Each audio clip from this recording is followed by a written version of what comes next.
안녕하세요. 하나님에 대한 어려운 질문들 시간입니다.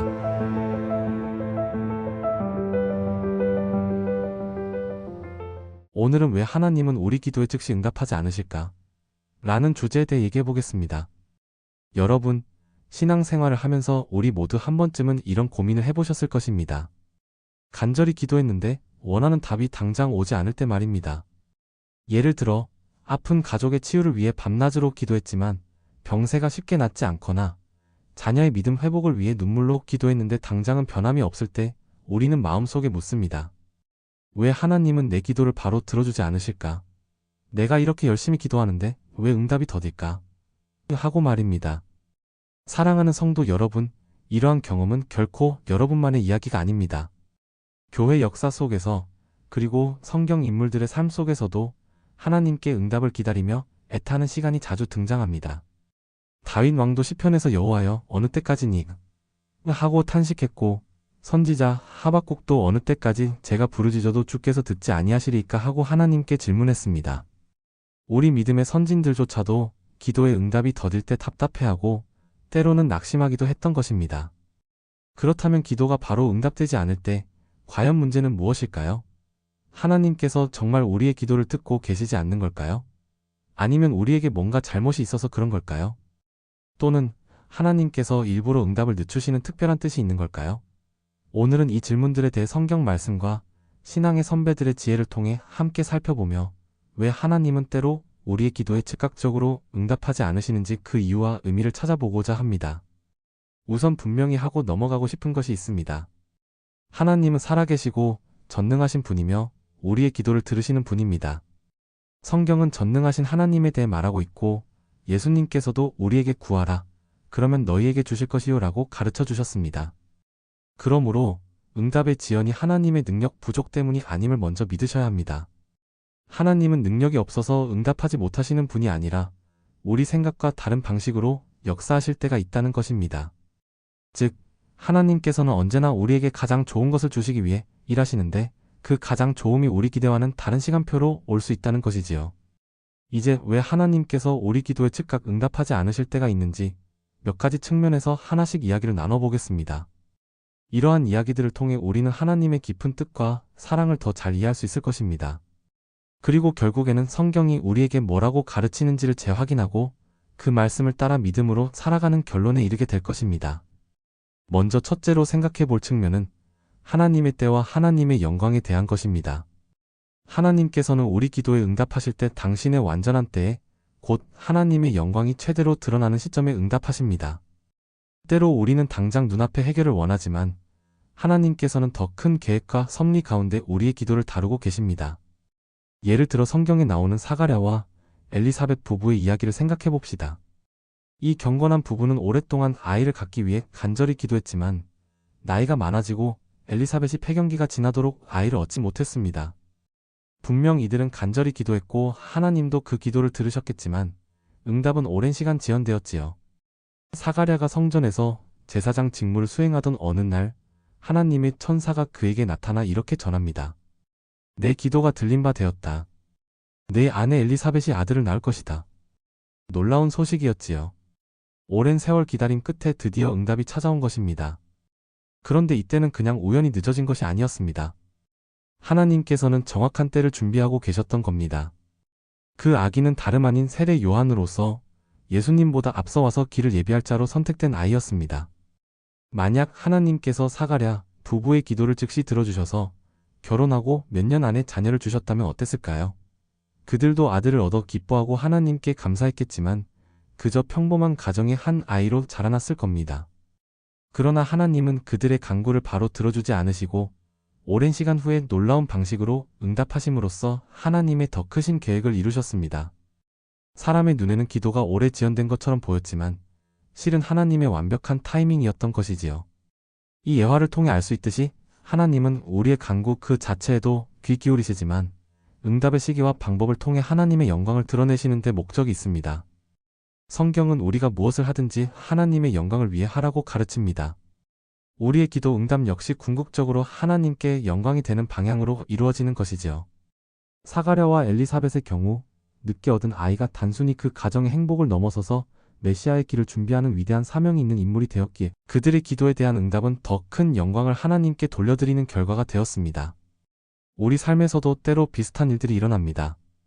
내가 원하는 때 즉시 응답이 오지 않는다고 해서 하나님께서 우리의 기도를 무시하시는 것이 아닙니다. 오히려 하나님은 우리 각자의 삶 속에서 최적의 순간을 예비하고 계실 때가 많습니다. 그 순간이 오면 우리가 비로소 깨닫게 됩니다. 아, 그래서 하나님이 그때 바로 응답하지 않으시고 기다리게 하셨구나. 예를 들어봅시다. 어떤 일을 추진하기 위해 열심히 기도했는데 번번이 문이 닫혔다고 가정해보죠.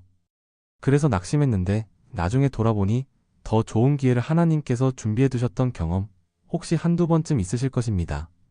그때 당시에는 이해되지 않았지만 나중에 보니 하나님의 계획이 더 완벽했다는 것을 깨닫게 되는 것이지요.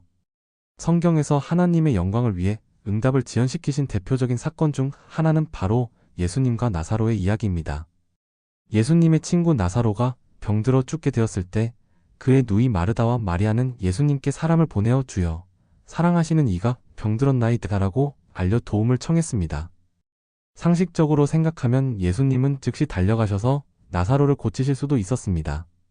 하지만 요한복음에 따르면 예수님은 일부러 그 요청을 받고도 이틀을 더 그 계신 곳에 머무셨습니다. 결국 나사로는 그 사이에 죽고 말았지요.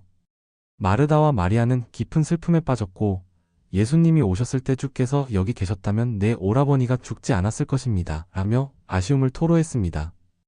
예수님이 즉각 와주시지 않은 것에 대한 원망과 슬픔이 배어있는 말이었습니다. 그런데 예수님께서는 이 상황을 통해 더 큰 하나님의 영광을 드러내셨습니다. 나사로가 죽은 지 나흘 만에 예수님께서 무덤 앞에 이르시어 그를 다시 살리신 것입니다. 죽은 나사로가 살아나 걸어 나오는 이 기적은 예수님의 사역 중에서도 가장 극적인 이적 중 하나로 꼽힙니다. 많은 사람이 그 일을 보고 하나님께 영광을 돌렸지요. 예수님은 처음에 소식을 들으셨을 때 이렇게 말씀하셨습니다. 이 병은 죽을 병이 아니라 하나님의 영광을 위함이요. 다시 말하면 하나님께서 의도적으로 응답을 지연시키신 것은 더 큰 영광을 나타내시기 위함이었습니다.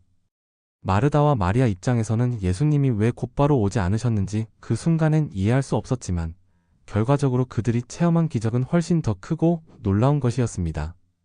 이러한 이야기를 통해 우리가 깨달아야 할 것은 하나님의 관점에서는 우리 인생의 목적이 우리 자신의 안녕과 만족만이 아니라 하나님의 영광에 있다는 점입니다. 인간은 흔히 자신을 삶의 주인공이라고 여기고 하나님을 내가 원하는 것을 이뤄주는 조력자처럼 생각하기 쉽습니다. 그러나 실제로는 하나님이 역사의 주인공이시고 우리는 하나님의 거룩한 계획 속에 함께 역할을 맡은 존재입니다. 따라서 하나님께서 기도응답을 주실 때도 우리 눈에 더디게 느껴질지라도 그 궁극적 목적지는 하나님의 영광이며 그 영광이 가장 빛날 때 하나님은 응답하시기를 기뻐하십니다. 물론 이것이 우리가 기도하면서 느끼는 간절함이나 답답함을 과소평가하는 말은 아닙니다. 하나님도 우리의 연약함과 소망을 잘 아십니다. 마르다와 마리아가 눈물 흘릴 때 예수님도 함께 우셨습니다. 사가랴와 엘리사벳의 오래된 기도를 하나님은 기억하셨습니다. 다만 하나님은 우리의 기도를 들으시면서도 우리 각자의 삶을 통해 더 크고 선한 일을 계획하고 계심을 믿으라는 것입니다. 응답의 지연 속에 숨겨진 하나님의 뜻을 신뢰할 때 우리는 비로소 믿음이 한 단계 성숙해지고 우리 인생의 무대가 내 중심에서 하나님 중심으로 바뀌어가는 은혜를 경험하게 될 것입니다. 하나님께 영광이 되는 때에 응답하신다는 점에서 우리의 자세도 점검해 보아야 합니다. 혹시 나는 내 인생의 주인공은 나 자신이고 하나님은 조력자 역할이라고 여기며 기도하고 있지는 않나요? 솔직히 많은 사람들이 기도할 때 하나님, 제가 원하는 이 일을 이루어 주세요 라는 식으로 하나님을 마치 심부름해 주시는 분처럼 생각하기 쉽습니다. 그러나 성경적 세계관에서 우리 인생의 진정한 주인공은 하나님이십니다. 우리는 하나님의 영광의 무대에 함께 서 있는 조연에 불과하지요. 이것은 우리의 가치를 떨어뜨리는 말이 아니라 오히려 우리를 가장 올바른 위치에 두는 말입니다. 연극에서 주연 배우가 가장 빛날 때 그 연극이 성공하듯이 우리의 삶에서도 하나님께서 주연으로서 영광 받으실 때 우리 역시 가장 복된 자리에 서게 됩니다. 그러므로 기도의 응답 시기도 하나님께서 주연으로 영광 받으실 최적의 순간에 맞춰지는 게 당연한 이치입니다. 우리가 조연으로서 하나님의 타이밍을 신뢰하고 따를 때 비로소 그 드라마는 완성도 있게 흘러가는 것입니다. 이러한 관점을 가지면 당장의 응답이 없다고 해서 불평하기보다는 하나님께서 더 크신 영광을 계획하고 계시구나 하고 믿음으로 받아들이게 됩니다. 마치 영화나 드라마에서 클라이맥스를 위해 일부러 긴장감을 높이는 연출을 하듯이 하나님도 당신의 큰 일을 위해 우리가 한동안 기다리게 하실 수 있습니다. 그리고 마침내 하나님의 때가 이르면 우리는 우리가 상상하지 못했던 방식으로 문제를 해결해 주시고 축복하시는 하나님의 손길에 경탄하게 될 것입니다. 그때 우리는 깨닫게 되겠지요. 하나님이 주인공이 되시는 것이야말로 우리에게도 가장 큰 복이었으므요. 왜냐하면 우리가 하나님의 영광 안에서 함께 기뻐할 수 있기 때문입니다. 이제 두 번째 측면으로 넘어가 보겠습니다. 둘째로 살펴볼 내용은 기도 응답이 지연되는 것이 우리 자신의 성숙과 유익을 위해서일 수 있다는 점입니다. 하나님께서는 때로 우리의 간구에 즉각 응답해 주시는 대신 기다리게 하심으로써 우리를 훈련시키고 더 큰 유익을 주시기를 원하십니다. 이것은 마치 부모가 자녀를 사랑할 때 아이가 요구하는 모든 것을 당장 들어주지 않고 때로는 기다리게 하거나 참게 함으로써 아이를 성장시키는 것과도 비슷합니다. 우리 하늘 아버지께서도 우리의 믿음과 인격을 키우기 위해 기다림이라는 도구를 사용하실 때가 있습니다. 성경 야고보서에서는 이렇게 가르칩니다. 인내를 온전히 이루라. 이는 너희로 온전하고 구비하여 조금도 부족함이 없게 하려 함이라. 야고보서 1장 말씀을 떠올려 볼 수 있습니다. 즉, 시련이나 기다림의 시간을 통과할 때 우리의 믿음이 연단되고 인내심이 자라난다는 뜻입니다. 기도의 응답이 지연되는 것도 일종의 시련이라 볼 수 있습니다. 간절한 기도를 드렸지만 당장 변화가 없을 때 우리는 시험을 받게 됩니다. 그때 낙심하여 포기할 수도 있고 반대로 더 겸손히 하나님을 의지하면서 인내할 수도 있습니다. 바로 그 선택의 갈림길에서 하나님은 우리가 인내와 믿음의 근육을 기르기를 바라시는 것입니다. 믿음의 조상 아브라함의 이야기도 생각해 봅시다. 하나님께서는 아브라함에게 하늘의 별처럼 많은 후손을 주겠다고 약속하셨지만 정작 그의 아들 이삭은 약속 후 25년이 지나서야 태어났습니다. 25년이라는 긴 세월 동안 아브라함과 사라는 참으로 많은 기다림과 시험을 견뎌야 했지요. 그 기다림 속에서 아브라함은 때로 흔들리기도 했습니다. 약속이 더디 이루어지자 사라는 조바심이 나서 자신의 여종 하갈을 통해 아들을 얻도록 권유했고 결국 이스마엘이 태어났습니다. 그러나 인간적인 조급함으로 얻은 이스마엘은 이후에 많은 갈등의 씨앗이 되었습니다. 아브라함 부부는 이 경험을 통해 하나님을 온전히 신뢰하지 못하고 조급했던 자신들의 실수를 깨달았을 것입니다. 그리고 마침내 하나님의 때가 되었을 때 사라는 90세가 넘는 나이에 약속의 아들 이삭을 품에 안았습니다. 이삭의 탄생은 인간적으로는 불가능해 보였지만 하나님께는 가능하셨고 또한 그 시간을 통해 아브라함은 더욱 하나님을 신뢰하는 법을 배웠습니다. 25년간의 기다림은 결코 헛된 시간이 아니었던 것이지요. 하나님께서는 이렇게 우리의 성품과 믿음을 빚어가시는 과정에서 기도의 응답을 지연시키기도 하십니다. 만약 우리가 기도만 했다 하면 매번 즉각적인 원하는 응답을 받았다면 어떻게 될까요? 처음에는 신나고 좋겠지요. 하지만 점차 우리는 하나님을 경외하고 신뢰하기보다 기도를 일종의 자동 판매기 취급하듯이 하나님을 내가 필요할 때만 이용하는 대상으로 전락시킬 위험이 큽니다. 신앙의 여정에서 중요한 것은 하나님과의 관계 그 자체인데 응답만을 쫓다 보면 정작 하나님과의 깊은 사귐은 사라지고 기도 응답이 신앙의 전부인 것처럼 착각하게 될 수 있습니다. 그래서 하나님은 때로 우리를 기다리게 하심으로써 우리의 믿음의 중심을 바로 잡아주십니다. 하나님을 사랑하고 신뢰하는 마음, 비록 당장 원하는 결과가 보이지 않아도 하나님께 매달리는 끈기와 겸손, 이런 것들이 기다림의 시간 속에서 길러집니다. 사도 바울의 예도 이에 해당한다고 볼 수 있습니다. 바울은 자신의 육체의 가시에 대해 3번이나 간절히 제거해 주시기를 기도했지만 하나님께서는 그 요청을 들어주지 않으셨습니다. 바울의 입장에서는 그 고통이 빨리 사라지는 것이 훨씬 효율적으로 사역할 수 있는 길처럼 느껴졌을 것입니다. 그러나 하나님께서는 바울에게 이렇게 말씀하셨지요. 내 은혜가 내게 족하다. 이는 내 능력이 약한 데서 온전하여짐이라. 즉, 바울이 겪는 연약함을 통해 오히려 하나님의 은혜와 능력이 드러나게 하신 것입니다. 응답되지 않은 기도처럼 보였지만 사실은 하나님께서 노노라고 응답하신 것이죠. 이 노의 응답은 바울에게 교만하지 않게 해주고 더욱 하나님께 의지하도록 한 유익이 있었습니다. 바울은 그 이후로 자신의 약한 가운데 주의 능력이 머무는 것을 기뻐하며 오히려 약함을 자랑하기까지 하지요. 이처럼 하나님은 때로 우리의 유익을 위해 기도의 응답을 즉각 주시지 않거나 예상과 다른 응답을 주시기도 합니다. 우리가 바라는 것은 건강의 회복, 물질의 문제 해결, 관계의 회복 등 다양할 것입니다. 물론 하나님께서는 이런 모든 문제에 관여하시고 도우십니다. 하지만 그 과정에서 우리의 내면을 성장시키고자 하실 때가 많습니다. 예를 들면 어떤 이가 경제적으로 어려워 도움을 간절히 구한다고 해봅시다. 하나님께서 충분히 갑자기 큰 재정을 보내주실 수도 있겠지만 대신 그 사람에게 재정관념을 가르치고 검소함과 지혜를 배우게 하시면서 서서히 문제를 해결해 주실 수도 있습니다. 그렇게 되면 단지 한 번의 물질적 문제 해결을 넘어서서 그 사람은 평생 적용할 귀중한 지혜와 성품의 변화를 얻게 되겠지요. 이러한 변화야말로 하나님께서 우리에게 주시는 더 큰 유익입니다. 또한 기다림은 우리로 하여금 더 깊은 공감과 겸손을 배우게 합니다. 기도 응답이 빨리 오지 않는 기간에 우리는 인생의 연약함을 깨닫고 다른 사람들의 고통에 더 공감하게 되기도 합니다. 예를 들어 오랫동안 병중에 있는 가족을 돌보며 치유를 위해 기도했던 성도가 있다고 합시다. 그 과정에서 즉시 치유가 일어나지 않아 힘들었지만 그 시간 동안 그는 비슷한 고통 속에 있는 다른 환우나 그 가족들을 이해하고 위로하는 마음을 얻게 될 수 있습니다. 만일 본인의 기도가 항상 즉각적으로 성취되어 고통을 모른 채 살아간다면 남의 아픔에 대한 깊은 이해도 적어질지 모릅니다. 그러나 자신이 기다림과 눈물의 골짜기를 지나본 사람은 이후에 다른 누군가가 같은 어려움 가운데 있을 때 진심으로 위로하고 함께 기도해 줄 수 있는 따뜻한 마음을 갖게 됩니다. 하나님은 우리를 사랑하시기 때문에 때로 우리의 영혼이 성장하도록 기다림의 시간을 통해 이러한 귀한 덕목들을 심어주시는 것이지요. 기다림 끝에 응답을 받았을 때 오는 감사와 기쁨도 더욱 큽니다. 신앙의 선배들은 흔히 너무 쉽게 얻은 것은 귀하게 여기지 못한다고 말하곤 했습니다.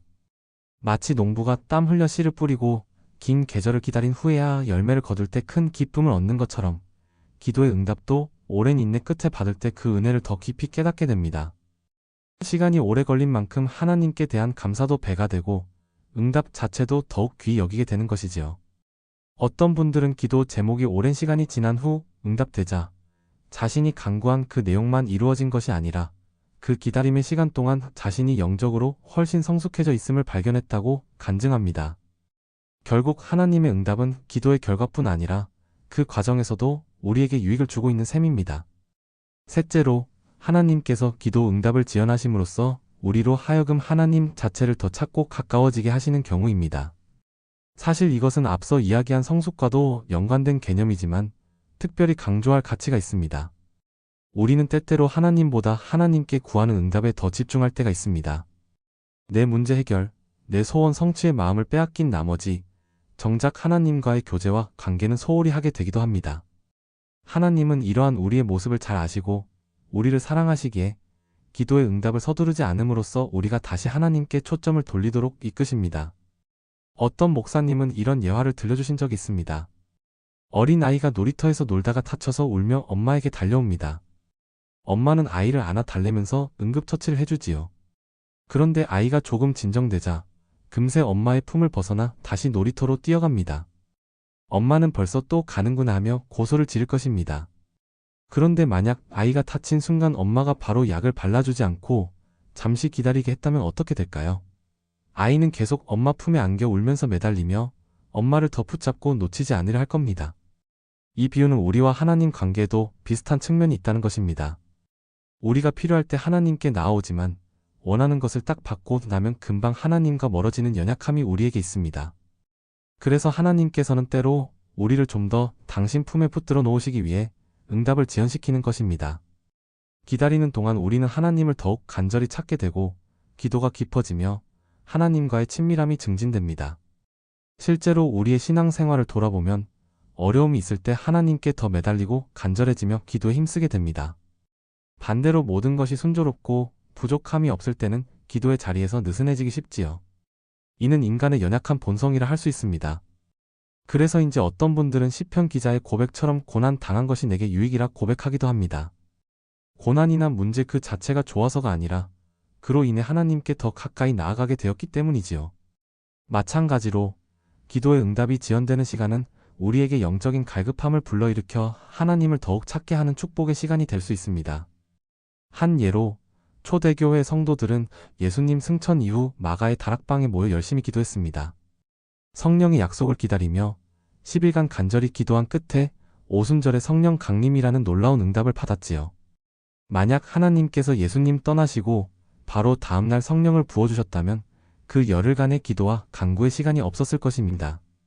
그러나 하나님은 열흘이라는 기간 동안 그들이 한 마음으로 모여 기도하게 하셨고, 이는 초대교회 공동체를 영적으로 결속시키고 준비시키는 시간이 되었습니다.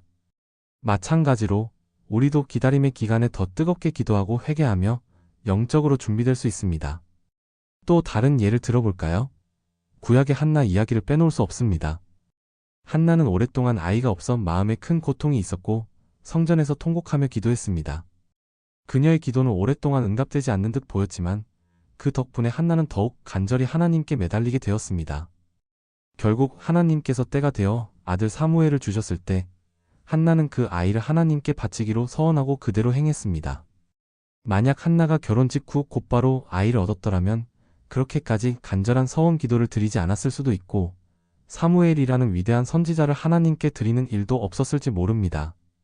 한나는 고통의 시간에 하나님과 씨름하며 기도했고 그 과정에서 하나님과 더욱 친밀해졌으며 응답을 통해 얻은 아이 사무엘은 이스라엘의 지도자로 크게 쓰임 받았습니다.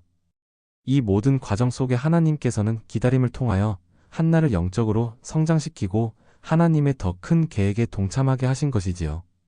때로는 우리의 기도 응답이 지연되는 이유가 영적인 세계 싸움과도 관련이 있다는 흥미로운 예도 있습니다. 구약 성경 다니엘서를 보면 선지자 다니엘이 금식하며 간절히 기도할 때 하나님께서 바로 천사를 보내 응답하시려 했으나 그 천사가 오는 길에 영적 세력 바사 왕국의 군주라고 표현된 악한 영에 가로막혀 21일 동안 지체되었다는 내용이 나옵니다. 결국 천사 미가엘의 도움으로 그 응답이 다니엘에게 도달하는 장면이 있는데 이는 우리가 보지 못하는 영역에서 영적 전쟁이 벌어질 수 있음을 시사합니다. 물론 모든 기도응답 지연이 이런 영적 전쟁 때문이라고 단정할 순 없지만 성경은 이처럼 다층적인 이유들을 보여줍니다. 중요한 것은 이러한 지연 속에서도 다니엘은 기도를 멈추지 않고 끝까지 계속했다는 점입니다. 다니엘이 만약 며칠 기도하다가 하나님이 안 들어주시나 보다 하고 포기했다면 어땠을까요? 그러나 그는 3주간이나 지속적으로 하나님을 구했고 마침내 응답을 받았습니다. 이 이야기는 우리에게 시사하는 바가 큽니다. 보이지 않는 중에도 하나님의 손길이 역사하고 있으니 우리가 보기에 지연처럼 느껴져도 끝까지 하나님께 나아가라는 교훈이지요. 지금까지 우리는 하나님께서 우리의 기도에 즉시 응답하지 않으시는 몇 가지 이유를 살펴보았습니다. 요약해보면 하나님의 영광을 위해 최적의 때를 기다리시기도 하고 우리의 성숙과 유익을 위해 기다리게 하시기도 하며 우리가 하나님 자체를 더 찾도록 관계 중심적으로 이끄시기도 한다는 것입니다. 이 밖에도 사실 기도 응답 지연에는 여러 가지 이유가 있을 수 있습니다. 가령 우리 기도의 내용이 하나님의 더 크신 뜻과 맞지 않을 때 하나님은 아니라고 응답하시기도 하고 혹은 나중에를 계획하시기도 합니다. 흔히들 기도의 응답에는 yes, 아니오, no, 그리고 기다려라 WAIT 이 세 가지가 있다고들 하지요. 즉각적인 응답이 없는 것은 대체로 하나님께서 우리더러 조금 기다려라 혹은 때로는 이건 너에게 최선이 아니란다 라고 하시는 것으로 이해할 수 있습니다. 여기서 중요한 것은 우리의 태도입니다. 응답이 지연될 때 우리는 어떻게 해야 할까요? 미성숙한 신앙은 쉽게 조급해지고 실망하여 기도 자체를 포기하거나 심지어 하나님께 섭섭함을 품을 수도 있습니다. 사울 왕의 경우를 생각해 봅시다. 이스라엘의 초대 왕이었던 사울은 블레셋과의 전투를 앞두고 하나님의 응답을 기다리다가 조급해졌습니다. 선지자 사무엘이 와서 제사를 드려야 하는데 사무엘이 약속한 시각에 늦자 사울은 기다리지 못하고 자신이 제사를 진행해 버렸습니다. 그 결과 하나님께 불순종한 것이 되어 큰 책망을 받았지요. 또 사울은 나중에 하나님께 묻던 중 즉시 응답이 오지 않자 금기를 어기고 신접한 무당을 찾아가는 어리석은 일까지 저질렀습니다. 이러한 이야기는 우리에게 반면교사가 됩니다. 하나님의 응답이 지연될 때 인간적인 방법이나 죄된 길로 문제를 해결하려고 해서는 안 된다는 것입니다. 앞서 언급한 아브라함도 하나님의 약속을 기다리지 못하고 이스마엘을 낳는 실수를 했을 때 그 결과로 오랜 가정 내 분쟁과 훗날까지 이어지는 민족 간 갈등의 씨앗을 남기게 되었습니다. 끝까지 기다리지 못한 조급함이 초래한 결과가 얼마나 큰지 보여주는 예입니다. 우리도 기도하는 중에 응답이 더디다고 해서 좌절하거나 신앙의 원칙을 벗어나 무리한 선택을 해버린다면 오히려 문제를 악화시킬 수 있습니다. 그것이 아니라 오히려 하나님이 침묵하시는 것처럼 보일 때일수록 더욱 겸손히 하나님의 뜻을 구하고 자신의 마음과 삶을 돌아보아야 합니다. 여기서 우리가 짚고 넘어가야 할 부분도 있습니다. 혹시 하나님께서 응답을 지연하시는 이유가 우리 쪽에 있는 건 아닌지 살펴보는 것도 중요합니다. 성경은 분명히 우리의 죄나 잘못된 동기가 기도의 응답을 막을 수 있다고 가르칩니다. 예를 들어 시편 66편에서 시편 기자는 내 마음에 죄악을 품었다면 주께서 듣지 아니하셨으리라고 고백합니다. 또 야고보서에서는 구하여도 받지 못함은 정욕으로 쓰려고 잘못 구하기 때문이라고 지적합니다. 이는 만약 우리가 하나님의 뜻과 상관없이 이기적인 욕심으로만 기도하거나 우리 삶에 회개하지 않은 죄를 붙들고 있다면 기도의 통로가 막힐 수 있다는 의미입니다. 물론 모든 기도응답 지연이 우리의 죄 때문이라는 뜻은 결코 아닙니다. 간혹 어떤 분들은 응답이 없으면 내가 믿음이 부족해서인가? 혹은 내게 무슨 큰 잘못이 있어서 하나님이 안 들어주시나? 하고 과도한 죄책감에 빠지기도 합니다. 우리는 하나님을 그런 분으로 오해해서는 안 됩니다. 하나님은 사랑이 많으시고 우리의 연약함을 아시며 작은 믿음의 기도라도 귀히 여기십니다. 다만 성찰 차원에서 내가 혹시 하나님 뜻에 어긋나는 것을 고집하며 기도하고 있지는 않은지, 내 삶에 하나님과의 관계를 가로막는 죄는 없는지 점검해보라는 것이지요. 이러한 영적 점검을 통해 잘못이 발견된다면 그 부분을 회개하고 돌이킬 때 길이 열리기도 합니다. 예를 들어 누군가 마음에 용서하지 못한 사람을 품고 있으면서 관계 회복을 위해 기도한다면 하나님은 먼저 그 마음의 용서를 원하실 수 있습니다. 우리가 마음을 바꾸고 순종할 때 비로소 응답의 역사가 시작될 수도 있는 겁니다. 실제로 어떤 목사님의 간증 중에는 이런 이야기가 있습니다. 그분이 젊었을 때 직장에서 부당한 대우를 받고 해고를 당한 적이 있었는데 그 일로 큰 상처를 받고 오랫동안 그 상사를 미워했다고 합니다. 이후 다른 일을 놓고 하나님께 열심히 기도했지만 이상하게도 응답이 잘 오지 않더랍니다. 그러던 중 기도 가운데 하나님께서 마음을 찔러주시는 부분이 있었는데 바로 그 해고했던 상사에 대한 용서의 문제였다고 합니다. 처음에는 이 일과 저 사람이 무슨 상관이 있을까 생각했지만 순종하는 마음으로 오랜 원한을 내려놓고 용서했더니 마음에 큰 평안이 오고 이전과 달리 기도의 새로운 돌파구가 열리기 시작했다고 간증했습니다. 이처럼 하나님께서는 우리의 삶 전체를 보시기에 우리가 간구하는 그 문제만이 아니라 우리 내면의 상태와 대인 관계까지 돌아보게 하십니다. 때로 응답이 지연될 때 그것이 하나님께서 우리를 훈련시키고 성화시키시는 시간일 수도 있는 것이지요. 지금까지 우리는 왜 하나님께서 기도에 즉시 응답하지 않으실 때가 있는지 다양한 각도에서 생각해 보았습니다. 여기서 중요한 핵심은 하나님은 우리를 사랑하시며 우리의 기도를 결코 헛되이 지나치지 않으신다는 사실입니다. 우리가 이해하지 못하는 순간에도 하나님은 일하고 계십니다. 로마서 8장 28절의 말씀처럼 하나님을 사랑하는 자, 곧 그 뜻대로 부르심을 입은 자들에게는 모든 것이 합력하여 선을 이룬다고 했습니다. 비록 지금 내게 어려움이 있고 기도응답이 더디더라도 결국에는 하나님께서 모든 것을 합하여 선을 이루실 것이라는 약속이지요. 우리는 이 말씀을 붙잡아야 합니다. 하나님은 우리가 구하는 것 자체보다 우리에게 진짜 필요한 것이 무엇인지 가장 잘 아시는 지혜로운 아버지이십니다. 그러므로 때로 우리가 원하는 대로 되지 않고 시간이 걸릴 때 그분의 선하심과 지혜를 신뢰하는 것이 신앙인의 자세입니다. 예수님께서도 산상수훈에서 기도에 대해 가르치시면서 이런 말씀을 주셨습니다. 너희 중에 누가 아들이 떡을 달라 하는데 돌을 주며 생선을 달라 하는데 뱀을 주겠느냐? 너희가 악할지라도 좋은 것으로 자식에게 줄 알거든 하물며 너희 하늘 아버지께서 구하는 자에게 좋은 것으로 주시지 않겠느냐? 이 말씀은 마태복음 7장에 나오는 구절인데요. 핵심은 하나님 아버지의 선하심입니다. 우리가 간구할 때 하나님은 응당 좋은 것으로 주시기를 원하신다는 겁니다. 그런데 여기서 좋은 것이 꼭 우리가 생각하는 지금 이거 당장 주세요와 다를 수 있다는 점을 기억해야 합니다. 어린아이는 때로 단 것이나 장난감을 당장 달라고 조르지만 부모는 그때 그것이 해롭다면 주지 않고 나중에 주거나 더 좋은 것으로 대신 주기도 합니다. 마찬가지로 하나님께서 지금 내 기도에 즉답하지 않으시는 것은 나를 사랑하시기에 내가 지금은 알지 못하는 더 좋은 것을 예비하시기 때문일 수 있습니다.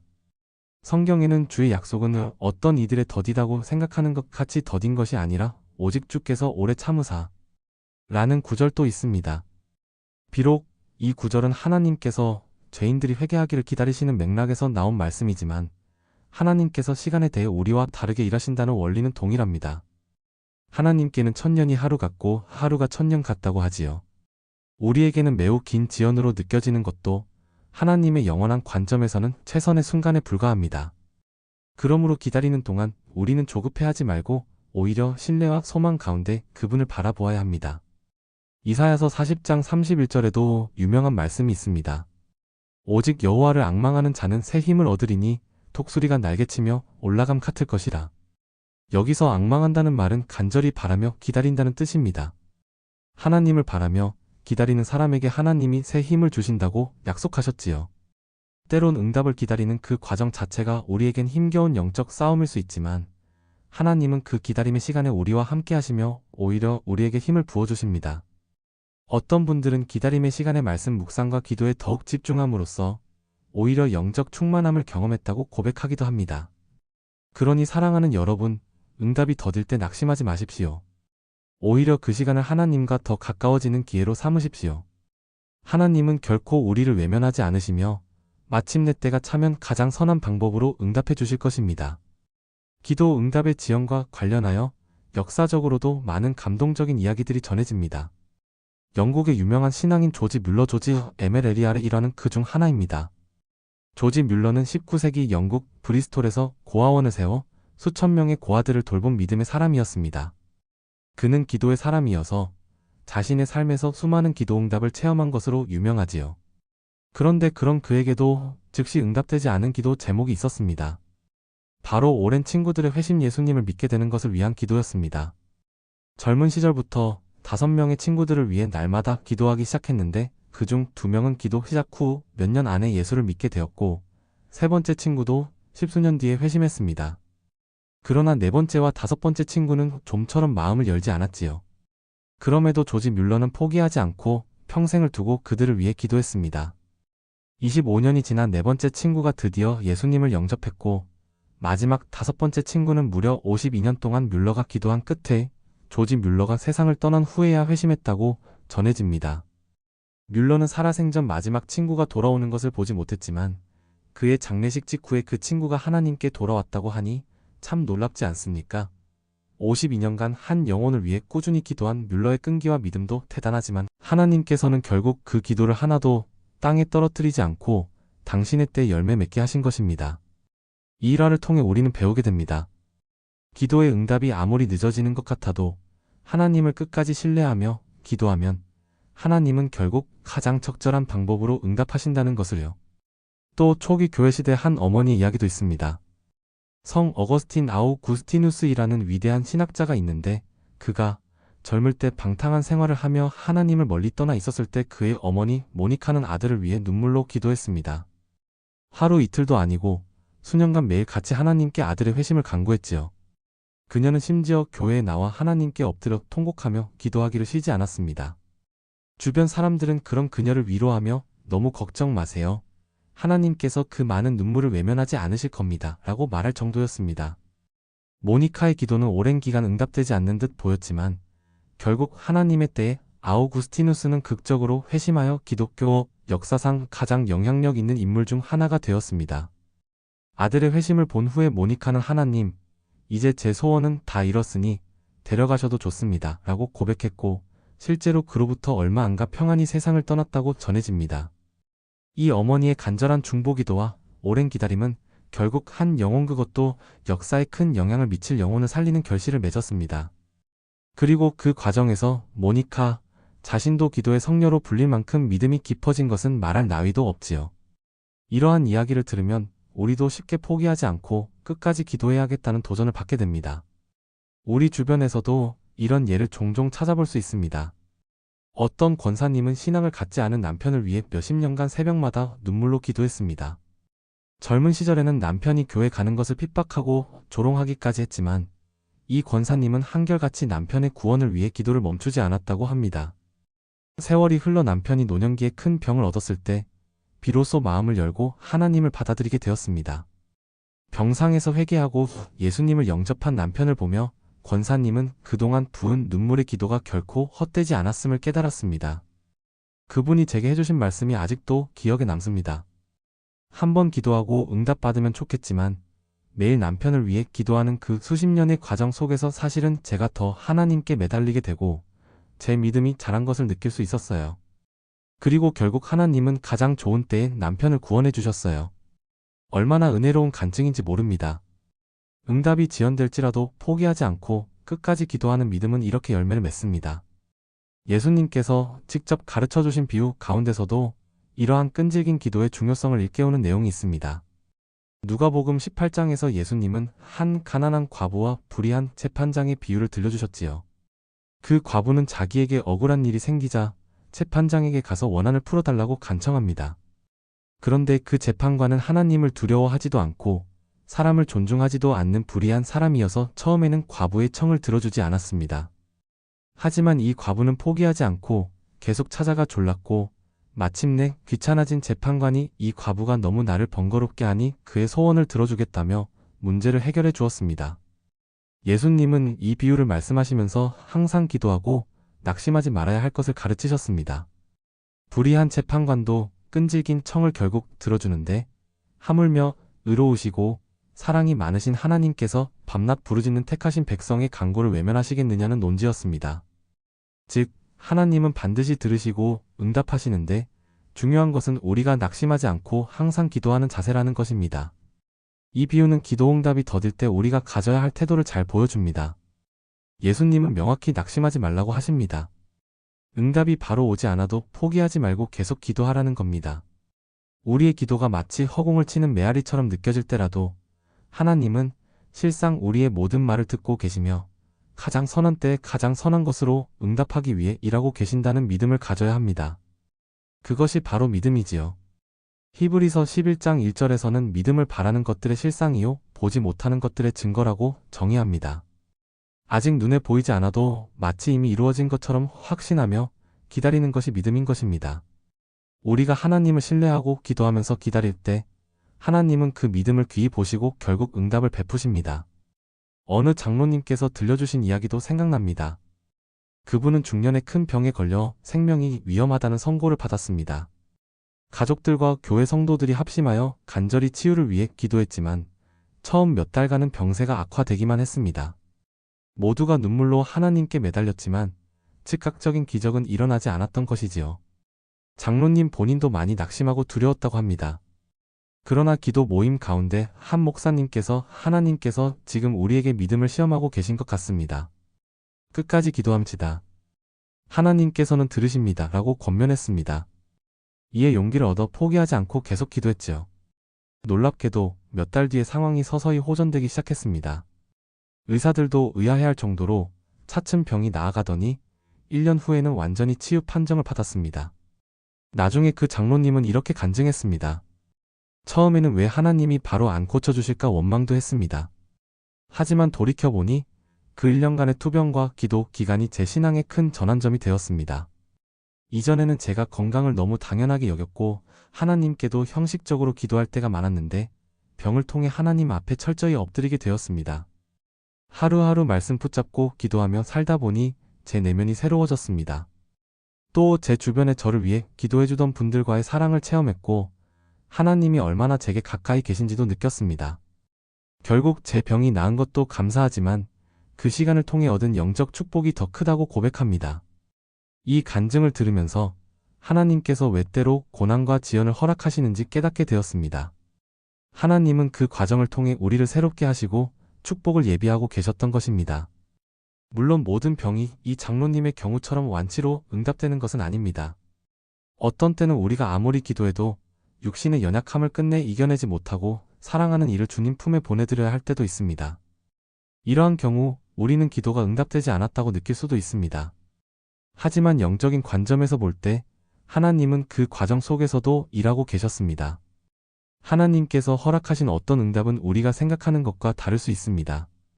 가령 어떤 이는 육신의 병에서 치유되지 않았지만 그 마음에 놀라운 평강과 천국 소망을 가득 채워주셔서 마지막까지 담대히 믿음을 지킨 이야기도 많이 있습니다. 그분들의 간증을 들어보면 하나님께서 제 기도대로 병을 낫게 하시진 않았지만 그보다 더 큰 은혜를 주셨습니다. 라고 고백합니다. 이를 통해 알 수 있듯이 하나님의 응답은 단순히 내 눈에 보이는 결과뿐만 아니라 영혼의 평안과 성숙이라는 더 깊은 차원에서 이루어질 때가 많습니다. 그러므로 우리 눈의 기대와 다른 결말이 온다 해도 하나님의 선하신 뜻 안에서 결국 모든 것이 합력하여 선을 이룬다는 믿음으로 받아들이는 태도가 필요합니다. 하나님께서 우리의 기도를 정말 안 들으셔서가 아니라 가장 선한 방법으로 응답하셨음을 나중에라도 깨닫게 되리라 믿습니다. 우리의 인생을 돌아보면 당시에는 기도 응답이 늦어져서 힘들었지만 지나고 나니 그때의 기다림이 오히려 은혜였다고 느껴지는 경우가 있습니다. 제가 아는 한 집사님은 젊은 시절에 원하던 직장에 떨어지고 큰 낙심을 했었다고 합니다. 그는 그 일을 위해 참 많이 기도했는데 결과가 안 좋아서 하나님께 서운한 마음까지 들었었다고 해요. 그런데 나중에 알고 보니 자신이 원했던 그 직장이 얼마 안 가서 경영 악화로 어려움을 겪었고 오히려 자신이 뜻하지 않게 들어가게 된 다른 직장에서 훨씬 안정되고 좋은 환경에서 일할 수 있었다고 합니다. 그 집사님은 훗날 웃으며 그때 제가 원하는 대로 응답되었으면 큰일 날 뻔했지요. 하나님께서 제 기도를 안 들어주신 게 아니라 저보다 앞서 더 좋은 길을 예비해 두셨던 거였어요 라고 고백했습니다. 참으로 그렇습니다. 우리는 눈앞의 것만 보지만 하나님은 모든 시간을 통찰하셔서 우리에게 가장 유익한 것을 허락하십니다. 때론 우리가 이것이 최선이라고 생각하며 구했던 것이 실은 우리에게 해가 될 수도 있고 더 나은 대안이 있을 수 있습니다. 그런 경우 하나님은 우리의 기도를 그대로 들어주시지 않고 더 나은 쪽으로 우리를 이끌어 주시지요. 물론 그 당시에는 우리가 모르기에 응답이 안 된다고 느낄 뿐입니다. 흔히 기도의 응답을 신호등에 비유하기도 합니다.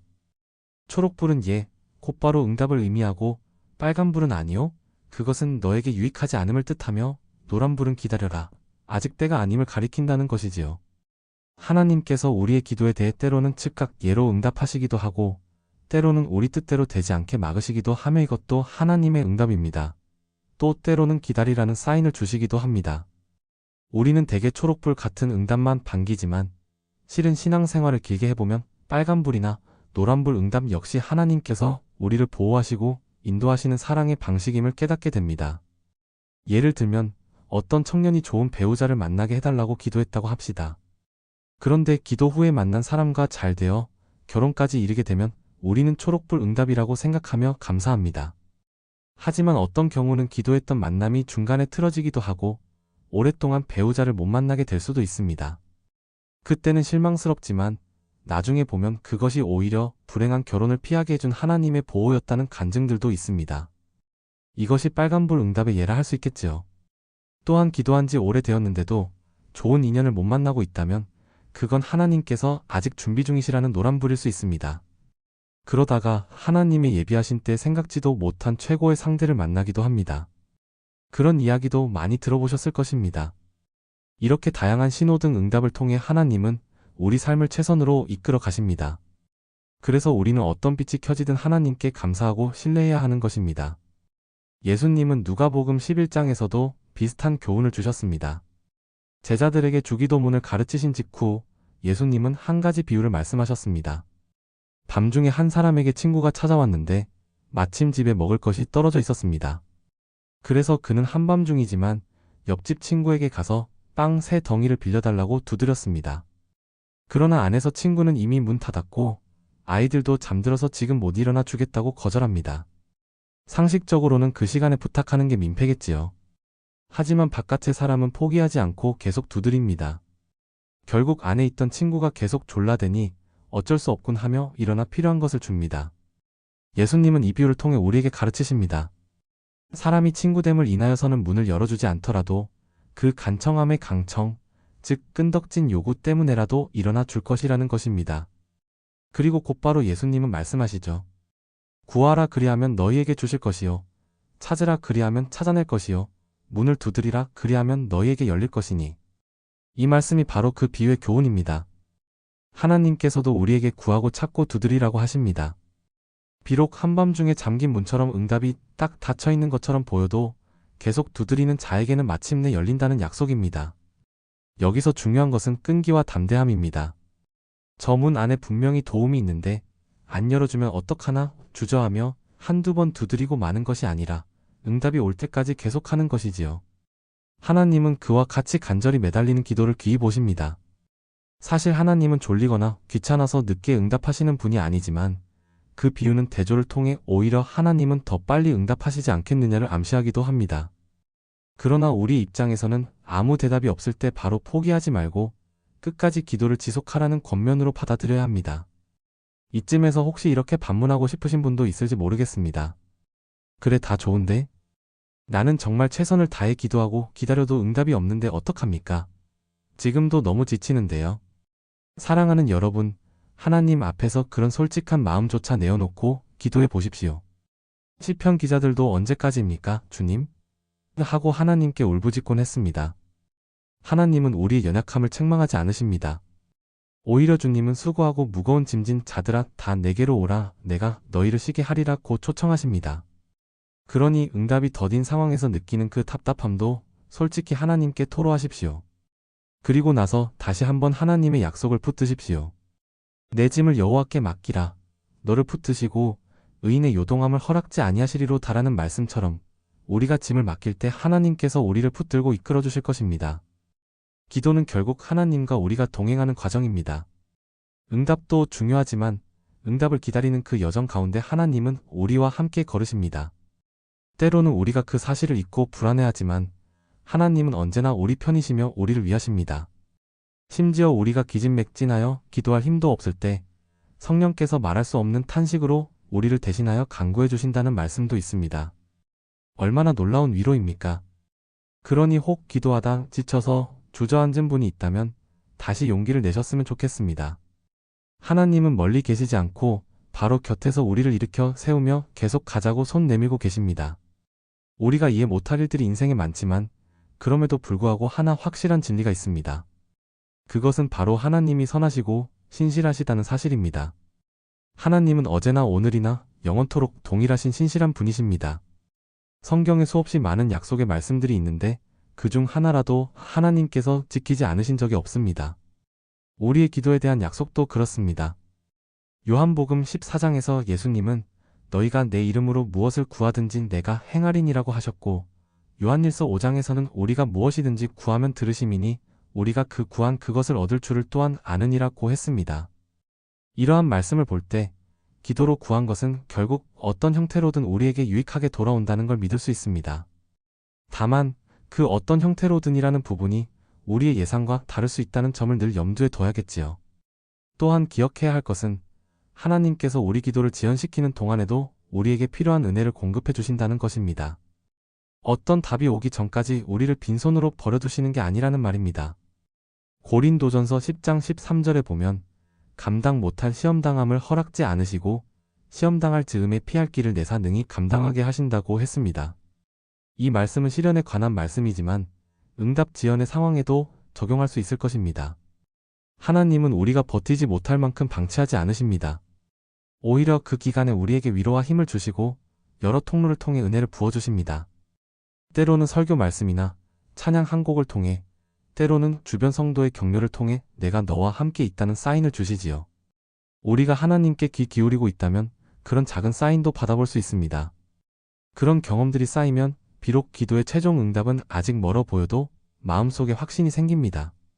하나님이 나와 함께 하시니 결국 잘 될 거야. 이 확신이 생길 때 우리는 이상하게도 마음에 평안이 찾아오는 것을 느낍니다. 그리고 그 평안 자체가 하나님이 주시는 응답의 일부일 것입니다. 성경의 시편에는 우리의 심정을 대변해주는 탄식과 믿음의 고백들이 많이 있습니다. 예를 들어 다윗의 시편 13편을 보면 이렇게 시작합니다. 여호와여, 어느 때까지니 나를 영원히 잊으셨나이까? 주의 얼굴을 나에게서 언제까지 숨기시겠나이까? 다윗은 마치 하나님께서 자신을 잊은 것 같고 도와주지 않는 것처럼 느껴져서 솔직한 심정을 토로합니다. 내 영혼이 번민하고 종일토록 마음에 근심하기를 어느 때까지 하오며 내 원수가 나를 치며 자랑하기를 어느 때까지 하리 하고 절규하지요. 우리의 마음에도 이런 울부짖음이 있을 때가 있습니다.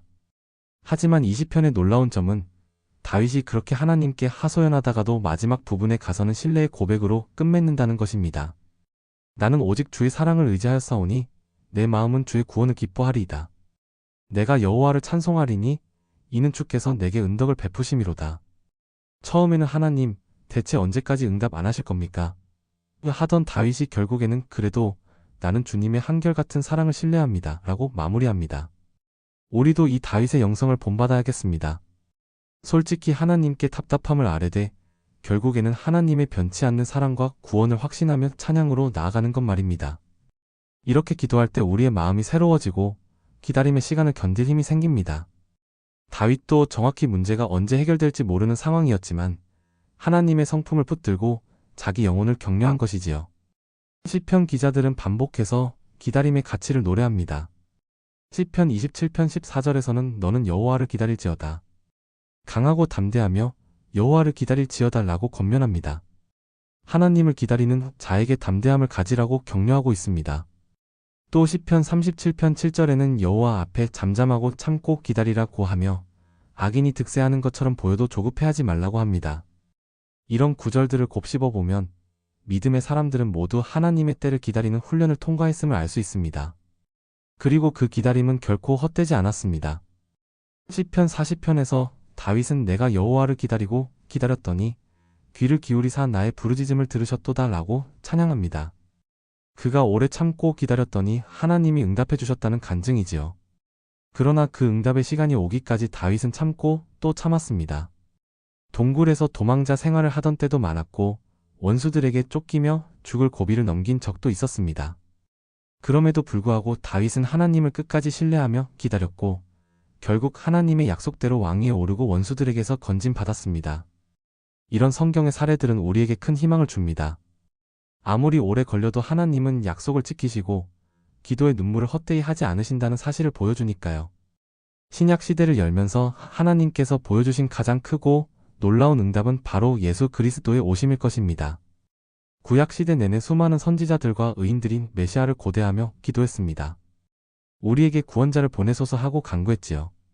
그러나 그 기도에 응답하여 예수님이 오신 것은 인류 역사가 한참 흐른 뒤 정확히 하나님께서 정하신 때였습니다. 갈라디아서 4장 4절은 이를 두고 때가 참에 하나님이 그 아들을 보내사 여자에게서 나게 하시고 라고 표현합니다. 때가 찼다는 것은 하나님의 계획 속에 가장 적합한 시기가 되었다는 뜻입니다. 실제로 예수님 당시 로마 제국의 언어, 도로망, 치안 등이 복음이 빠르게 퍼질 수 있는 여건이 갖추어져 있었다고 역사학자들은 말합니다. 하나님께서 그 완벽한 타이밍에 메시아를 보내심으로 온 세상을 구원하시는 응답을 하신 것이지요. 만약 인간적으로 볼 때는 더 일찍 오셨으면 좋았을 것 같지만 하나님은 가장 선한 시나리오를 가지고 계셨던 것입니다. 이처럼 우리가 기도하는 어떤 내용도 하나님께서는 정확한 때에 그 기도가 복음의 확장과 하나님의 나라를 위해 최대한으로 쓸 순간에 응답하실 줄 믿습니다. 이제 시선을 돌려 응답을 기다리는 우리의 실천적인 태도에 대해 생각해 보겠습니다. 현실적으로 우리가 응답을 기다리는 동안 무엇을 하며 시간을 보내는 것이 좋을까요? 막연히 손 놓고 있는 것이 아니라 신앙적으로 능동적으로 기다리는 태도가 필요합니다. 몇 가지 제안을 들어보겠습니다. 첫째, 기도의 끈을 놓지 마십시오. 계속 기도하는 것입니다. 이미 여러 번 강조했지만 이는 아무리 말해도 지나치지 않습니다. 기도는 우리의 영혼의 호흡과도 같습니다. 응답이 더뎌도 오늘도 내일도 하나님께 나아가 호흡하십시오. 하나님께 모든 염려를 아뢰며 하루하루에 일용할 은혜를 구하는 것입니다. 예수님도 가르쳐주신 주기도문에서 오늘 우리에게 일용할 양식을 주옵시고 라고 일용할 것을 구하라 하셨습니다. 마찬가지로 응답이 올 때까지 오늘 필요한 인내와 힘을 달라고 기도하며 하루씩 나아가는 겁니다.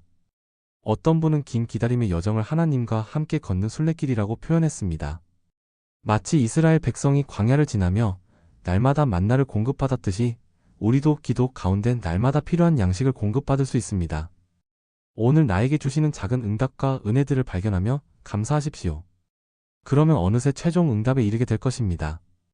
둘째, 말씀을 붙드십시오. 기다림의 시간이 길어질수록 우리의 마음은 약해지기 쉽습니다. 이때 우리를 붙들어주는 건 하나님의 말씀입니다. 성경 속에서 하나님이 어떠한 분이신지, 이전 시대의 성도들을 어떻게 인도하셨는지 읽고 묵상하십시오. 앞서 우리가 살펴본 많은 이야기들도 성경에서 나온 것들입니다. 말씀을 통해 그래, 하나님께서 옛날에도 이렇게 일하셨지. 그렇다면 지금 내 삶에도 일하고 계실 거야 하고 확신을 얻을 수 있습니다. 그리고 혹시 낙심과 의심이 밀려올 때마다 약속의 구절을 외워서 선포해 보십시오. 여호와를 앙망하는 자는 새 힘을 얻는다 라든지 하나님은 나의 피난처시다. 너는 잠잠히 여호와를 바라라 등의 말씀을 큰 소리로 읽으며 스스로를 격려하는 것입니다. 이처럼 말씀은 우리 발에 등불이고 길에 빛이어서 어둡게 느껴지는 기다림의 시간을 밝히 비춰줄 것입니다. 셋째, 공동체와 함께 하십시오. 응답이 지연될 때 혼자 속으로만 끙끙 앓지 마시고 믿음의 형제자매들과 함께 나누고 기도 부탁을 하십시오. 교회의 지체들은 서로 짐을 나누어지라고 성경은 권면합니다. 때로 내 기도가 약해질 때 다른 사람이 대신 중보해주는 기도가 큰 힘이 됩니다. 앞서 예로 든 그 장로님도 가족들과 교우들이 함께 기도해준 덕분에 끝까지 버틸 힘을 얻었다고 했지요. 교회의 기도 모임이나 신실한 믿음의 친구들과 함께 기도 제목을 나누세요. 부끄러워할 것 없습니다. 같이 기도할 때 하나님께서는 더 큰 은혜를 주실 때가 많습니다. 또한 다른 사람들도 비슷한 기다림의 과정을 겪고 있다는 걸 알게 되면 나만 겪는 특별한 어려움이 아니라는 것을 깨닫고 위로를 얻습니다. 때로 우리는 남들의 간증을 들으며 저 사람도 저렇게 기다렸구나. 그리고 하나님이 결국 응답하셨구나 알게 되면 용기를 얻지요. 그러니 혼자 외롭게 버티려 하지 말고 믿음의 가족들과 함께 이겨내시기 바랍니다. 넷째, 하나님께서 이미 내게 주신 축복들을 헤아려 보는 시간을 가져보십시오. 기도 응답이 지연될 때 우리는 그 한 가지 문제에 마음이 사로잡혀서 이미 내게 베풀어진 수많은 은혜를 잊어버리기 쉽습니다. 그래서 더욱 불평과 좌절이 커지기도 합니다. 이럴 때 의도적으로 감사의 제목을 적어보고 묵상하는 것이 좋습니다. 하나님이 지금까지 내 인생에 하신 일들을 돌아보는 겁니다. 내게 호흡을 주시고 건강을 주시고 가족과 친구를 주시고 무엇보다 예수 그리스도를 통해 구원의 은혜를 주신 것 등등 감사할 것들을 하나씩 떠올려 보십시오. 이전에 분명 기도해서 응답받은 경험들도 있으실 겁니다. 그때를 기억해 보는 겁니다. 맞아. 그때도 나는 애타게 기도했고 하나님이 내 기대와는 다른 방식으로 응답하셨지만 지나고 보니 가장 좋았다. 이런 기억들이 있다면 붙잡으세요. 과거의 감사가 현재의 불안을 이길 힘을 줍니다. 우리가 하나님이 이미 주신 축복을 세어볼 땐 마음에 감사가 차오르고 현재 구하는 것에 대한 집착이 건강하게 조절됩니다. 그리고 아이러니하게도 그렇게 감사하며 마음의 순서를 바로잡을 때 오히려 응답이 더 빨리 임하기도 합니다. 왜냐하면 하나님께서는 감사하는 자에게 더 큰 은혜를 주시기 때문입니다. 성경의 범사에 감사하라 하신 말씀대로 기다림의 시간 속에서도 감사의 제사를 드려보십시오. 기적 같은 마음의 변화를 경험하시게 될 것입니다. 다섯째, 기다리는 동안에도 할 수 있는 선한 일들을 계속하십시오. 어떤 분들은 응답이 올 때까지 마치 인생을 멈춘 것처럼 아무것도 안 하고 우울해하는 경우가 있습니다. 그러나 하나님께서는 우리가 인생을 홀드해두길 원치 않으십니다. 기다림도 삶의 일부입니다.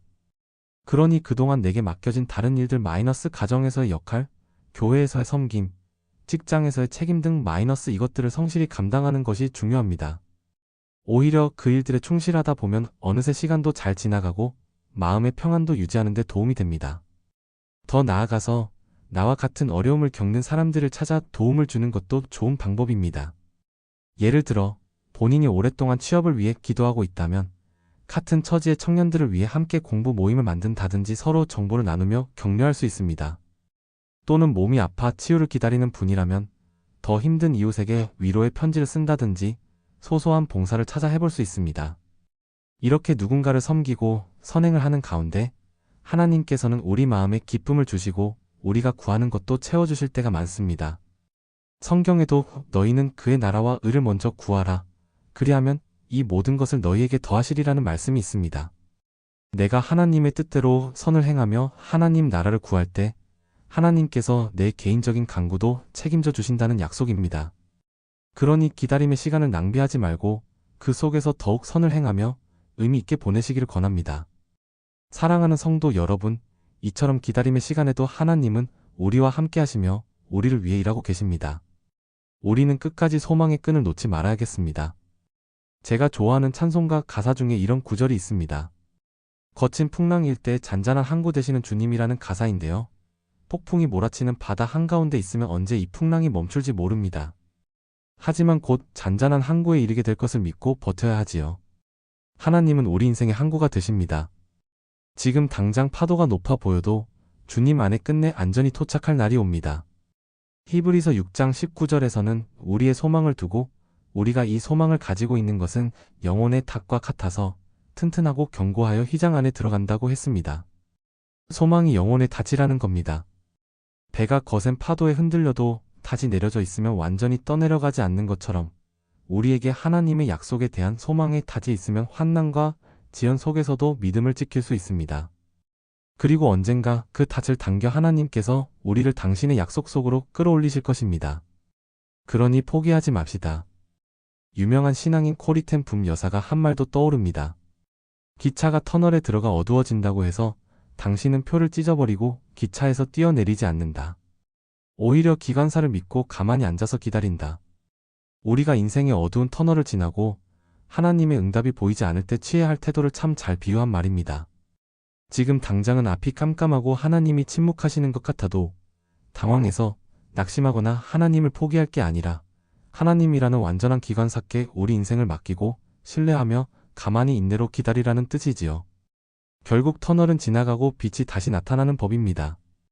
하나님께서 운행하시는 열차는 결코 탈선하지 않습니다. 신앙생활을 하다 보면 하나님의 침묵이라는 주제와 마주할 때가 있습니다. C.S. 루이스 같은 작가는 하나님께서 우리를 가장 사랑하실 때때로 침묵하시는 것처럼 보인다고도 했습니다. 마치 선생님이 시험 시간에는 말씀하지 않는 것과 비슷하다고도 하지요. 학생들이 시험을 칠 때 선생님은 힌트를 주거나 간섭하지 않고 조용히 지켜봅니다.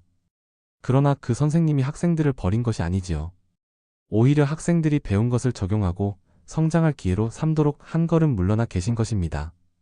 하나님도 우리의 믿음이 자랄 수 있도록 잠시 시험의 시간에 침묵하실 때가 있습니다. 그러나 그분은 여전히 교실 안에 함께 계십니다. 우리가 이 시험을 잘 통과하도록 지켜보고 계시는 것입니다. 이런 비유를 생각하면 하나님의 침묵이 꼭 하나님 부재가 아니라는 것을 이해할 수 있습니다. 오히려 그분이 우리를 신뢰하시기에 우리가 스스로 믿음의 근육을 써보길 원하시는 순간일 수도 있지요. 마지막으로 많은 분들에게 위로를 주었던 모래 위의 발자국 이야기로 이 부분을 마무리하고자 합니다. 한 사람이 꿈을 꾸는데 자신과 예수님이 해변을 함께 걷고 있었습니다. 그리고 자신의 인생의 장면들이 하나씩 펼쳐졌지요. 모래 위에는 두 사람의 발자국이 나란히 찍혀 있었습니다. 그런데 어떤 때는 발자국이 하나만 찍혀 있는 구간이 보였습니다. 자세히 보니 자기 인생에서 가장 힘들고 고통스러운 순간들이었지요. 그래서 그는 주님께 여쭈었습니다. 주님, 제가 주님을 따르겠다고 약속하지 않았습니까? 그런데 왜 제 인생의 가장 힘든 순간에는 주님께서 저를 떠나 홀로 두셨습니까? 발자국이 하나밖에 없네요. 그러자 주님께서 미소 지으며 대답하셨습니다. 사랑하는 아들아, 나는 너를 결코 떠나지 않았단다. 네가 시험과 고통 가운데 있었던 그 시기에 모래 위에 하나만 찍혀있던 발자국은 바로 내가 너를 안고 걸었던 발자국이란다. 이 짧은 이야기 속에는 깊은 진리가 담겨 있습니다. 우리가 느끼기에 하나님이 멀리 계신 것 같고 응답하지 않으시는 것 같을 때 실은 하나님께서 더욱 우리 곁에서 우리를 붙들고 계신다는 사실입니다. 고난의 시기에 우리의 기도를 하나님이 무시하시는 것이 아니라 잠잠히 우리와 함께 그것을 견디며 결국 가장 좋은 길로 데려가고 계시는 것입니다. 이렇듯 하나님의 사랑은 우리가 상상하는 것 이상으로 신실합니다. 구약에서 응답을 기다린 사람 중에 욥도 빼놓을 수 없습니다. 욥은 갑작스런 재난으로 재산과 자녀들을 잃고 자신의 건강마저 잃는 극한 고난을 겪었습니다. 그는 이유를 알 수 없는 고통 가운데 하나님께 부르짖습니다. 답답한 마음에 도대체 왜 나에게 이런 일이 일어나는지 하나님께 설명을 듣고 싶다고 항변하지요. 그러나 한동안 하나님은 침묵하십니다. 욥의 친구들은 이런저런 인간적인 설명을 늘어놓았지만 하나님께로부터 오는 명확한 응답은 없이 시간이 흐릅니다. 욥은 괴로운 마음에 탄식하고 항의도 해보지만 동시에 내가 가는 길을 오직 주께서 아시나니 그가 나를 단련하신 후에는 내가 정금같이 나오리라고 고백하며 끝까지 하나님을 신뢰하려 했습니다. 그리고 마침내 하나님께서 폭풍 가운데 나타나시어 말씀하십니다. 비록 하나님은 욥에게 고난의 구체적 이유를 일일이 설명하지는 않으셨지만 하나님의 장엄하심과 주권을 보여주시며 욥에게 응답하셨습니다. 그제서야 욥은 자신의 무지를 깨닫고 겸손히 회개하며 하나님의 선하심을 인정합니다. 결국 하나님은 욥에게 이전보다 갑절의 복을 회복시켜 주셨지요. 이 이야기를 통해 알 수 있는 것은 우리 눈에는 하나님이 오래 침묵하신 것처럼 보여도 그 시간은 결코 무의미하지 않았다는 것입니다. 하나님은 욥의 믿음을 한층 더 순결하게 연단하셨고 욥은 이전보다 더 깊이 하나님을 알게 되었습니다. 그리고 하나님의 때가 이르자 욥이 기도했던 것 이상으로 회복과 복을 허락하셨습니다.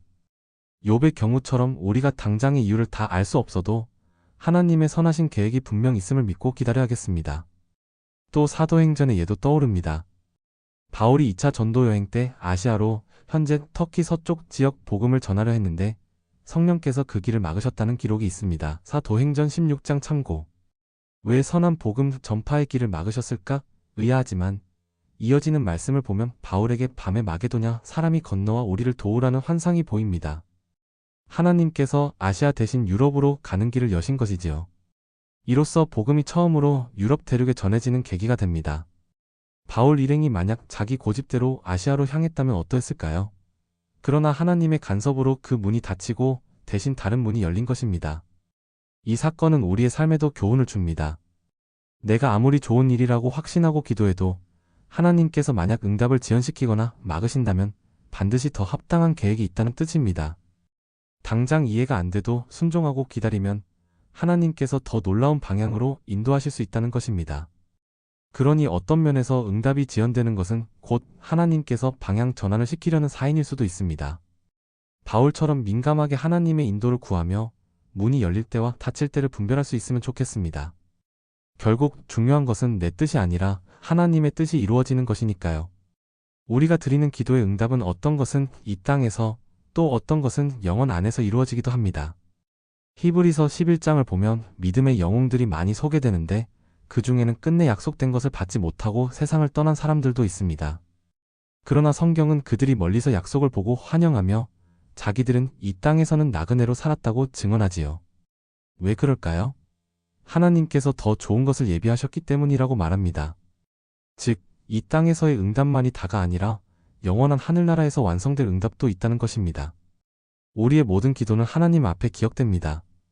그리고 하나님의 선하신 뜻에 합한 기도는 반드시 성취됩니다. 다만 그 성취가 우리가 살아생전의 눈으로 볼 수도 있고 그렇지 않을 수도 있습니다. 하지만 언젠가 천국에서 우리가 뒤돌아보며 하나님의 손길을 되짚어 볼 때, 아, 하나님께서 내 기도를 이렇게나 완벽히 들어주셨구나 하고 감탄할 날이 올 것입니다. 그날에는 우리의 모든 눈물이 거두어지고 궁금했던 것들이 해소되며 하나님의 지혜와 사랑에 찬탄하게 될 것입니다. 그러므로 때로 우리가 평생 기도한 어떤 제목이 이 땅에서는 이루어지지 않는다 해도 실망할 필요 없습니다. 하나님의 시간은 영원까지 이어지니까요. 끝까지 기도하며 소망을 품는 자는 결코 수치당하지 않을 것임을 믿습니다. 구약의 선지자 하박국의 이야기도 짧게 짚어보겠습니다. 하박국은 악인이 특세하고 의인이 고난받는 현실을 보고 하나님께 울부짖었습니다. 어찌하여 저 폭력이 판을 치는데 하나님은 가만 계십니까? 언제 응답하시렵니까? 하고 따져 묻지요. 하나님은 그에게 묵시의 말씀을 주시며 비록 더딜지라도 때를 기다리라고 하셨고 의인은 그의 믿음으로 말미암아 살리라는 귀한 말씀을 주셨습니다. 하박국은 결국 하나님을 온전히 신뢰하는 법을 배우게 됩니다. 그의 책 마지막 부분을 보면 이렇게 고백합니다. 비록 무화과 나무가 무성하지 못하며 포도나무에 열매가 없으며 외양간에 소가 없을지라도 나는 여호와로 말미암아 즐거워하리로다. 주 여호와는 나의 힘이시라. 상황은 여전히 어려워 보이지만 그는 더 이상 눈에 보이는 응답 여부에 좌우되지 않고 하나님 한 분만으로 기뻐하겠다는 경지에 이릅니다. 이 얼마나 놀라운 믿음입니까? 하나님께서 응답을 지연시키는 과정을 통해 하박국은 이러한 성숙에 도달했던 것입니다. 우리도 하박국처럼 응답 그 자체보다 하나님을 더 사랑하고 신뢰하는 믿음으로 나아가야겠습니다. 그리고 그럴 때 하나님께서는 오히려 모든 필요한 것들을 더해 주실 것입니다. 말씀을 맺겠습니다. 지금 혹시 오랜 시간 기도하며 눈물로 지새우고 있는데도 하늘에서 아무 응답이 없는 것 같아 낙심한 분이 계십니까? 오늘 우리의 나눔이 그런 분들께 작은 위로와 용기가 되었기를 바랍니다. 하나님은 침묵하시는 것 같아도 살아계시며 여러분의 기도를 듣고 계십니다. 그리고 가장 좋은 때에 가장 좋은 방법으로 반드시 응답하실 것입니다. 그 사이에 우리는 실망 대신 하나님의 선하심을 신뢰하며 계속 기도하고 말씀을 붙들고 서로를 격려하면서 믿음의 길을 걸어가야 합니다. 성경은 하나님의 약속으로 가득합니다. 그 약속들은 한치의 오차도 없이 성취되어 왔고 앞으로도 그럴 것입니다. 그러니 하나님의 시간표에 나를 맡기고 순종합시다. 결국 성경 말씀이 옳고 우리가 따라야 한다는 단순한 진리가 결론으로 남습니다. 성경은 우리에게 항상 기도하라고 가르치고 하나님의 때를 신뢰하라고 가르칩니다. 우리의 짧은 생각보다 하나님의 말씀이 옳습니다. 그러므로 우리는 그 말씀에 순종하여 낙심 대신 믿음을 선택하고 조급함 대신 인내를 선택해야겠습니다. 하나님의 말씀은 한 번도 실패한 적이 없습니다. 기도의 사람들은 결국 성경이 옳았음을 체험적으로 고백합니다. 우리도 그렇게 되기를 소망합니다. 하나님께서 여러분 각자의 기도 제목에 선하게 응답하실 것을 믿습니다. 그날이 올 때까지 오늘도 성경 말씀 붙들고 믿음으로 살아가시기를 축복합니다. 성경 말씀은 옳습니다. 그리고 우리는 그 말씀을 따라야 합니다. 아멘. 감사합니다.